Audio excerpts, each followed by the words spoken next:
babae kasi bis na Chinese garter, laruan ko ay Texas.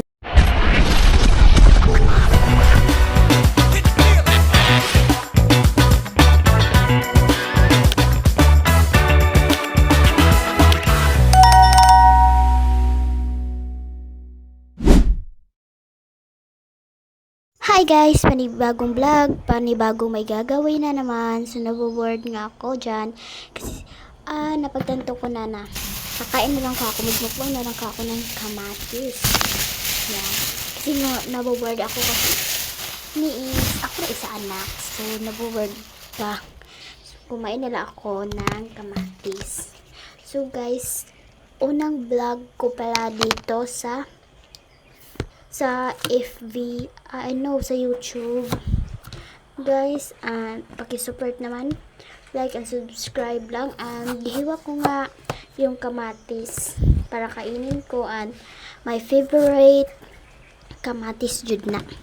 Kamatis jud na nga akong ganahan sa tanan kamatis. Pero like amangga, ganahan gyapon ko. Pero ganahan jud ko na guys, gamit kay siya kilawon, butag tuyo. So guys, nahuman ang anak ko og hugas, then nahuman na ako og gutad. So ako na lang siyang gikat kay para di medyo taas-taas ang akong video. Kay basin nagsasawa kayo sa pagtanaw sa akong video. So guys, nag-abri na dai kog tuyo ana. Nag-abri kog toyo, galisod pa ko og abri sa toyo. Ano to, pagsasalita may Tagalog at may Bisaya. So guys, nalimutan ko usahay may Tagalog, usahay may Bisaya. So guys, paki-like and share and subscribe naman. So nilagyan ko nga yung toyo. Nilagyan ko nga ng toyo at sili nilagyan ko. At ito na guys, kakain na ako kasi nag-board ako. So yan yung tambal sa pagboboard, nagugutom rin, kakain, buhay kain, tulog. Kaya nga itong trabahoan.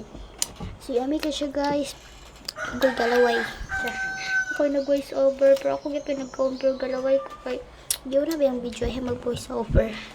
Galaway ko guys, shit.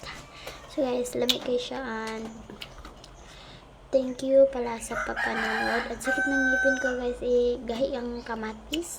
So, ang kanyang ngipin ko, bagong tubo. Okay, giibot man ako ang akong ngipon. So, and guys, is kumain na ako dyan. At nilagyan ko ngayon ng tuyo yung kamatis para mas masarap. And